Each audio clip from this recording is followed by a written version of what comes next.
Hello दोस्तों, स्वागत है आपका जीएस अध्ययन चैनल में। और इस वीडियो में बात करेंगे सौर मंडल से 20 अति महत्वपूर्ण प्रश्न। तो सीखने के लिए वीडियो के अंत तक बने रहेंगे और एक छोटा सा योगदान सब्सक्राइब जरूर करेंगे। तो आइए शुरू करते हैं। पार्ट 1 है सूर्य तथा उसके चारों ओर घूमने वाले ग्रह, उपग्रह, उल्का, धूमकेतु तथा अन्य आकाशीय पिंड को क्या कहते हैं। तो सूर्य तथा उसके चारों ओर घूमने वाले ग्रह, उपग्रह, उल्का, धूमकेतु तथा अन्य आकाशीय पिंड को सौर मंडल कहते हैं। सौर मंडल, सोलर सिस्टम, इसी को कहते हैं। ए इज द राइट आंसर। अर्थात सूर्य के चारों तरफ जो ग्रह, उपग्रह हैं ये घूम रहे हैं, ये ग्रह हैं। और उपग्रह कहते हैं जो ग्रह के चारों ओर घूमते हैं वो उपग्रह कहलाते हैं। उसी तरह उल्का है, धूमकेतु तथा अन्य आकाशीय पिंड है। तो A is the right answer. Next question, विश्व के समक्ष सर्वप्रथम सौर मंडल के बारे में जानकारी किसने दी थी। विश्व के समक्ष सर्वप्रथम सौर मंडल के बारे में जानकारी कॉपरनिकस, पूरा नाम निकोलस कॉपरनिकस है, कॉपरनिकस। और इसी ने बताया था कि ब्रह्मांड के केंद्र में सूर्य है। याद रखेंगे, ये भी इंपॉर्टेंट क्वेश्चन है क्योंकि ब्रह्मांड के केंद्र में सूर्य किसने बताया था।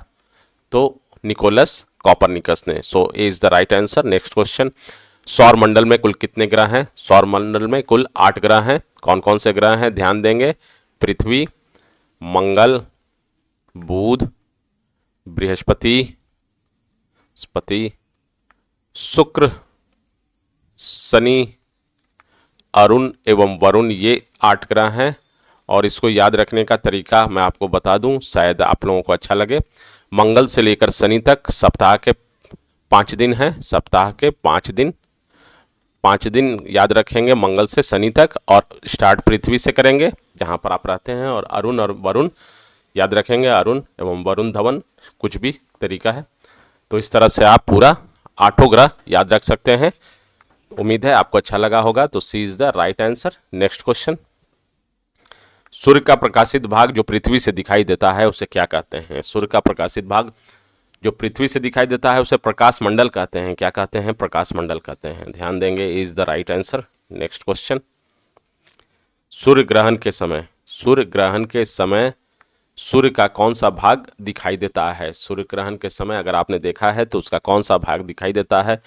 तो डी, किरीट दिखाई देता है। किरीट, जिसे कोरोना भी कहते हैं। So D is the right answer. Next question, सूर्य अपने अक्ष पर किस दिशा में भ्रमण करती है। सूर्य अपने अक्ष पर किस दिशा में भ्रमण करती है। तो पूर्व से पश्चिम की ओर किस दिशा में भ्रमण करती है। पूर्व से पश्चिम की ओर, याद कर लें, बहुत इंपॉर्टेंट क्वेश्चन है।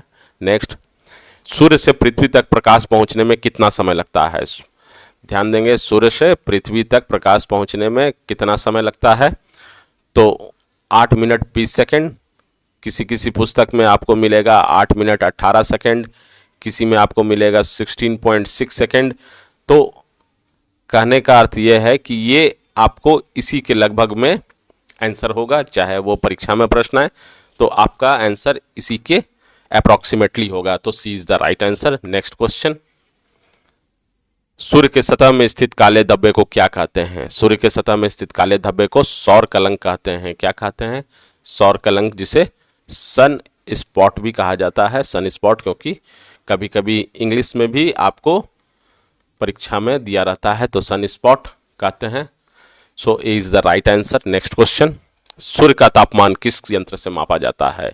सूर्य का तापमान किस यंत्र से मापा जाता है। पायरोमीटर से सूर्य का तापमान मापा जाता है। C is the right answer. Next question, पृथ्वी को सूर्य की ऊर्जा का कितना भाग मिलता है। पृथ्वी को सूर्य की ऊर्जा का 2 अरबवां भाग। आप सोच सकते हैं कितना भाग मिलता है। 2 अरबवां भाग मिलता है। B is the right answer. Next, सूर्य अपने अक्ष पर एक चक्कर कितने दिनों में लगाता है। अपने अक्ष पर एक चक्कर कितने दिनों में लगाता है। तो अपने अक्ष पर लगभग 26 दिनों में एक चक्कर सूर्य लगाता है। C is the right answer. Next question, सूर्य और पृथ्वी के बीच की अधिकतम दूरी क्या कहलाती है। अधिकतम दूरी अपसौर कहलाती है, अपसौर। और न्यूनतम दूरी उपसौर कहलाती है। तो ये इंग्लिश में एपहेलियन और ये पेरीहेलियन कहलाता है। So B is the right answer. Next question, सूर्य से पृथ्वी तक ऊर्जा किस माध्यम से पहुंचती है? सूर्य से पृथ्वी तक ऊर्जा किस माध्यम से पहुंचती है? विकिरण माध्यम से, अर्थात रेडिएशन से, रेडिएशन माध्यम से पहुंचती है। So A is the right answer. Next question, सूर्य के बाहरी सतह का तापमान कितना होता है? सूर्य के बाहरी सतह का तापमान 6000 डिग्री सेंटीग्रेड होता है। कितना होता है सूर्य के बाहरी सतह का तापमान? 6000 डिग्री सेंटीग्रेड। याद रखेंगे, इंपॉर्टेंट क्वेश्चन है। ए इज द राइट आंसर। सूर्य के बाद पृथ्वी से सबसे नजदीक तारा कौन सा है? तो पृथ्वी का सबसे नजदीक तारा आप समझ गए सूर्य है, और उसके बाद का कौन सा तारा है? तो उसके बाद का तारा है प्रॉक्सिमा सेंचुरी। तो सूर्य के बाद पृथ्वी से सबसे नजदीक तारा प्रॉक्सिमा सेंचुरी है। C is the right answer. Next question, निम्नलिखित में से कौन पार्थिव या आंतरिक ग्रह कहलाता है? कौन पार्थिव या आंतरिक ग्रह कहलाता है? तो आप ध्यान देंगे, जैसा मैंने आपको बताया था, अगर उस पर आप वर्क करेंगे तो पृथ्वी, मंगल, बुध, इस तरह से बुध, बृहस्पति, शुक्र, शनि, अरुण एवं वरुण। तो आप ध्यान देंगे कि जो आंतरिक ग्रह है वो बुध, शुक्र, पृथ्वी एवं मंगल है। तो पृथ्वी, बुध, मंगल एवं शुक्र है, ये आपका आंतरिक ग्रह हो गया। 3 पहले और बृहस्पति छोड़कर शुक्र, तो ये 4 आपके हो गए आंतरिक ग्रह, और बृहस्पति, शनि, अरुण एवं वरुण हो गए बाहरी ग्रह। तो इस ग्रह को क्या कहते हैं? इनर प्लैनेट, इनर प्लैनेट या टेरियल प्लैनेट भी कहा जाता है, या अर्थ लाइक प्लैनेट भी कहा जाता है। अर्थ लाइक प्लैनेट भी इसे कहा जाता है। So A is the right answer. ध्यान देंगे, आगे बढ़ते हैं। निम्नलिखित में से कौन बाहरी ग्रह कहलाता है? तो बाहरी ग्रह, जैसे अभी लास्ट क्वेश्चन मैंने किया, तो उसमें पृथ्वी, मंगल, बुध एवं शुक्र, बुध एवं शुक्र, एक बृहस्पति छोड़कर, ये इनर प्लैनेट। तो बच कौन सा गया था? बृहस्पति, शनि, अरुण एवं वरुण, ये आउटर प्लैनेट हो जाएगा। सो A is the right answer, और ये कहलाता है Jupiter like planet. So A is the right answer. Next question, आंखों से प्रत्यक्ष देखे जाना वाला ग्रह कौन सा है? आंखों से देखे जाना वाला प्रत्यक्ष ग्रह सप्ताह के सभी 5 दिन है, मंगल, बुध, बृहस्पति, शुक्र एवं शनि। उम्मीद है ये ट्रिक से आपको याद हो जाएगा। आंखों से प्रत्यक्ष या नंगी आंखों से देखे जाने वाला ग्रह कौन सा है? तो राइट आंसर है मंगल, बुध, बृहस्पति, शुक्र एवं शनि। ये कितना इजी हो गया आप देख सकते हैं, इसको याद रखना है। ठीक है, B is the right answer. Next question, ग्रहों के घटते आकार के दृष्टिकोण से सही क्रम कौन सा है? ग्रहों के घटते आकार से सही क्रम, घटते आकार कहने का अर्थ यहाँ पर यह है कि आकार में सबसे बड़ा पहले होगा और उसके बाद धीरे धीरे घटते आकार होंगे। तो ध्यान देंगे इस पर। तो हम लोग जिस तरह से पृथ्वी, मंगल, बुध, बृहस्पति, शुक्र, शनि, अरुण और वरुण हम लोगों ने लिया, और इसमें हम लोग ध्यान देंगे कि घटते क्रम में, तो जैसा शब्द है बृहस्पति, ये बड़ा शब्द भी है, तो इसको सबसे पहले रखेंगे बृहस्पति, बृहस्पति सबसे पहले रखेंगे। उसके बाद रखेंगे शनि, अरुण, वरुण, शुक्र को सिर्फ छोड़ देंगे।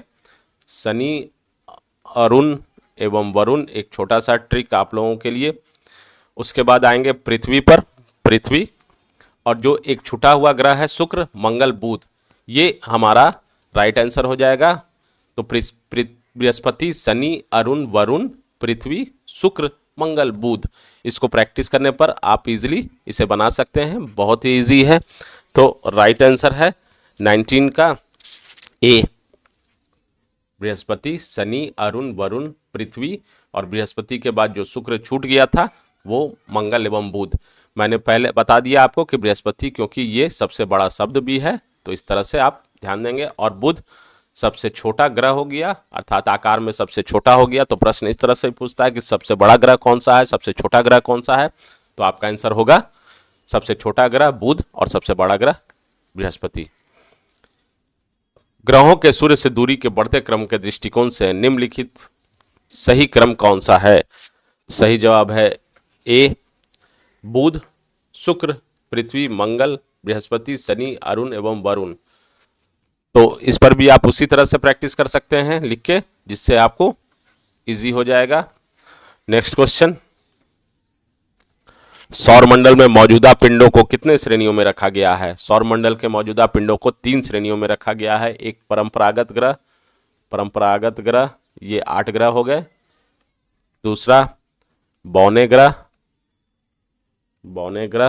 हो गए, बौने ग्रह में प्लूटो, और एक क्षुद्र ग्रह इत्यादि। तो 3 तरीके में रखा हुआ है।